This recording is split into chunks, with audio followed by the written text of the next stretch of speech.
Yokoso, selamat datang di YouTube channel Nihongo Pemula ya teman-teman semuanya ya. Perkenalkan nama saya Rafli. Oke teman-teman, jadi di channel ini kita bakalan belajar tentang hiragana, kosakata sehari-hari dalam bahasa Jepang, kemudian pokoknya JLPTN 5 dan percakapan sehari-hari dalam bahasa Jepang. Jadi di channel ini kita bakalan belajar yang basic-basic dulu aja ya teman-teman, mulai dari N5.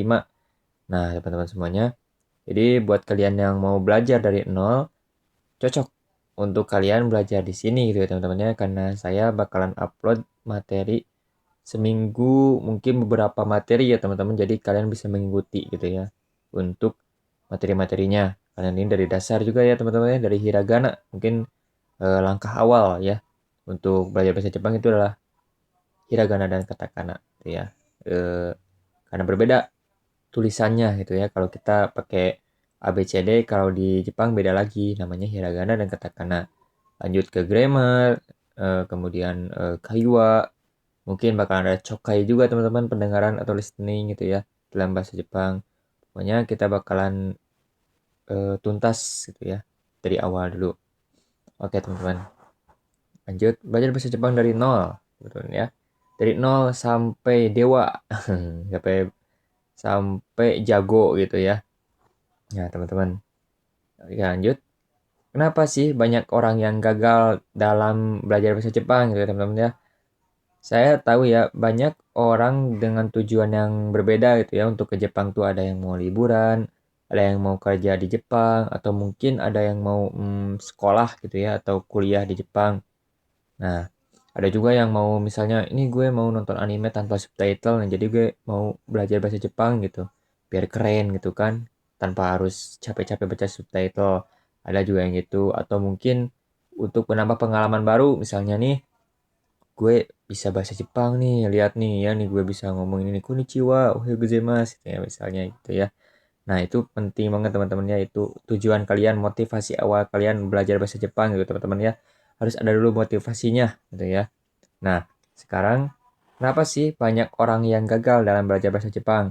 Ingat loh teman-teman, belajar bahasa Jepang itu nggak mudah, ya nggak sesuai, nggak semenarik atau menarik sih teman-teman, menarik, cuman nggak gimana ya, nggak kayak bahasa Jepang doang santai gampang, nggak gitu teman-teman ya. Soalnya ini dimulai dari motivasi kita sendiri, pengen cepet bisa, maksudnya pengen bisa, atau ini sekedar cuman gabut aja gitu.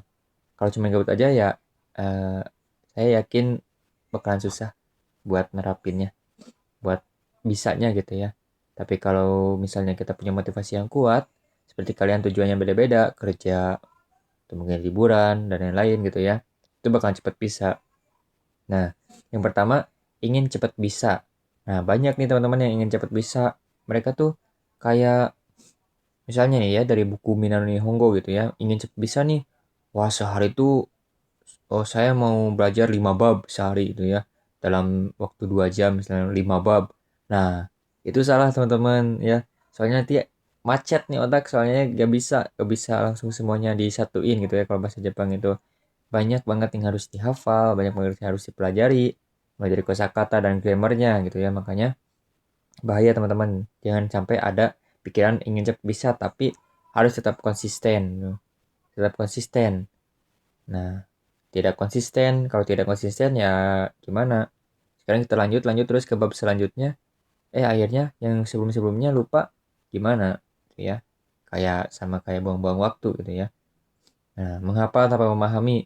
Kita menghafal kosakata sampai ribuan, misalnya sampai saya mau hafal kosakata 50 sehari, tapi kalian tidak memahami gitu. Tidak memahami apa sih arti dari kosakata ini, atau gimana sih cara menggunakan kosakata ini gitu kan. Makanya stuck di situ, situ aja bahasa Jepangnya gitu.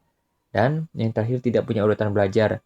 Seperti yang saya eh, sebut tadi, mulai dari 1 sampai bab 5 dalam waktu 3 jam atau 5 jam sehari gitu kan.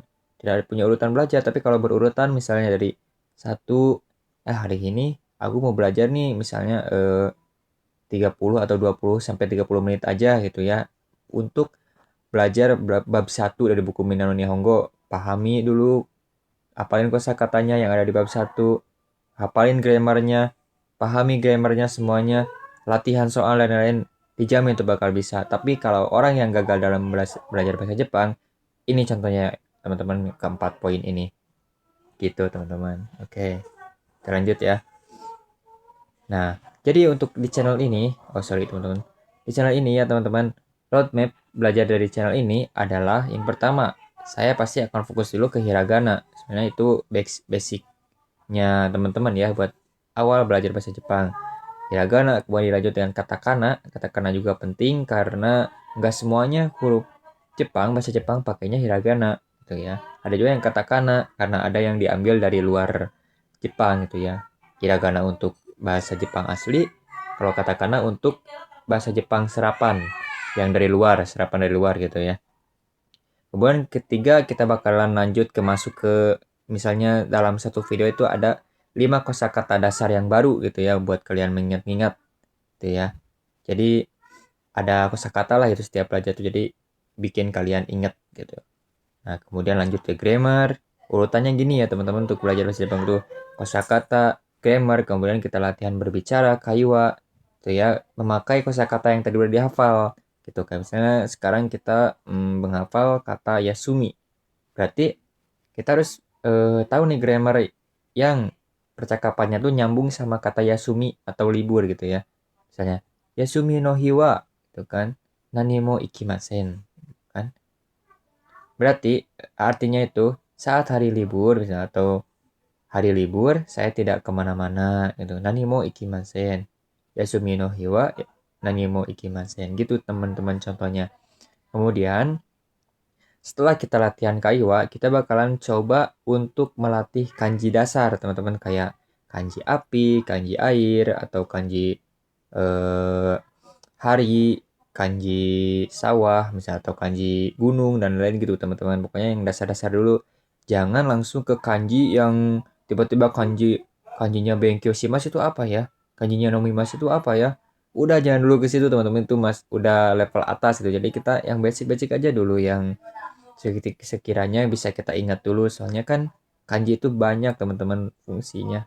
Ada handakun, ada sorry teman-teman, ada onyomi, kunyomi ya teman-teman. Banyak. Pokoknya gak bisa dihafalin satu-satu gitu. Harus berurutan gitu. Kemudian kita lanjut ke JLPTN 5. JLPTN 5 itu kita paling akan latihan soal JLPTN 5 atau mungkin ada latihan kaiwa juga, latihan mendengarkan listening untuk JLPTN 5. Kemudian kita bakal masuk juga setelah itu ke JFT Basic. Karena JFT Basic itu kumpulan dari N5 dan N4 gitu teman-teman ya. 2 digabung jadi 1 gitu teman-teman ya. Udah jadi channel ini ya teman-teman ya, kayak gitu. Nah, target belajar kita teman-teman di sini ya, bukan berarti berjam-jam kita harus belajar, gak sampai 5 jam kita belajar. Saya bikin live misalnya, live belajar 5 jam. Enggak teman-teman, tapi kita fokuskan ke 20-30 menit setiap hari. Lebih baik gitu teman-teman daripada kita 3 jam sehari tapi cuman seminggu sekali. Itu kan konsistensinya gak ada teman-teman. Makanya kita harus belajar sedikit-sedikit aja gitu. Itu lebih baik daripada kita gak belajar sama sekali. Daripada kita ngelangsungin semuanya otak macet gitu ya teman-teman ya. Ngehafal 100 kosakata dalam 3 jam. Ngehafal 5 grammar atau 10 grammar dalam 3 jam. Kemudian menghafal kaiwa gitu kan. Latihan kaiwa dalam 5 jam itu beberapa jam, sejam ya latihan kaiwa. Itu bakalan besoknya lupa teman-teman. Mending kita sekarang 20-30 menit tuh misalnya 10 menit kita baca grammarnya gitu ya. Oh ini tuh partikel wa gitu ya. Partikel wa tuh fungsinya buat apa gitu kan. 10 menit lagi. 10 menit kita hafalin kosakata. Kosakata apa misalnya watashi, namae, misalnya gitu kan. Hajime maste, yoroshiku onegaishimasu gitu kan. Dan lain-lain gitu kan. Setelah itu 10 menitnya kita pakai buat latihan apa yang barusan kita pelajari gitu teman-teman. Yang pertama latihan grammar. Grammarnya apa tadi? Misalnya tata bahasanya partikel wa. Nah, kita tadi kan udah hafal kosakata ya 10 menit itu ya. Yaitu hajime maste, watashi wa nani nani des, nah, gitu kan watashi no namae wa nani nani des. Kemudian Yoroshiku onegaishimasu. Nah, kalian pelajari gitu teman-teman. Yang pertama, watashi wa misalnya gitu kan. Hajimemashite ini gitu kan. Watashi wa Rafuli desu. Yoroshiku onegaishimasu. Gitu teman-teman. Jadi jangan langsung semuanya disatuin dalam sehari itu. Jadi setiap hari itu ada konsistensinya gitu. 20 sampai 30 menit setiap hari lebih baik gitu daripada 3 jam sekali seminggu. Jadi walaupun kalian belajar 5 menit gitu ya, 5 menit aja buat kalian belajar itu udah bagus banget teman-teman. 5 menit misalnya 2 menitnya kita ngebuka-buka buku buat lihat apa yang udah dihafal gitu kan. Selanjutnya kita latihan lagi misalnya buat perkenalan dalam bahasa Jepang yang udah kita hafalin. Gitu teman-teman. Cara belajar bahasa Jepang gak bisa dilangsungin semua gitu teman-teman. Nah, apa sih yang akan didapat gitu ya dari channel Nihongo Pemula ini? Tentu saja teman-teman, kalian akan mendapatkan materi dari Engo, N5, kemudian ada latihan Kaiwa juga, pasti mungkin ya, ada video-video, nggak mungkin sih, tapi pasti ada video khusus latihan Kaiwa, sedikit-sedikit ya teman-teman. Kemudian ada di setiap pembelajaran pasti ada kuis juga, pasti diselipin kuis di akhir video atau mungkin di tengah-tengah. Ini artinya apa teman-teman? Misalnya gitu ya. Kemudian ada tips untuk CFT gitu kan teman-teman, tips untuk kalian yang mau ikut CFT atau mungkin tips kalian yang mau ikut ujian JLPT N5, N4 dan lain gitu ya teman-teman ya. Kemudian ada tips juga untuk kerja di Jepang. Bagaimana sih kerja di Jepang itu ya teman-teman ya? Tipsnya itu seperti itu. Oke, selanjutnya. Baik, terima kasih teman-teman. Mungkin segitu dulu penjelasan dari saya terkait dengan roadmap belajar belajar dari bahasa Jepang melalui akun YouTube Nihongo Pemula. Semoga teman-teman bisa mengikuti, bisa mengerti dalam penjelasannya gitu ya teman-teman ya. So, arigatou gozaimashita.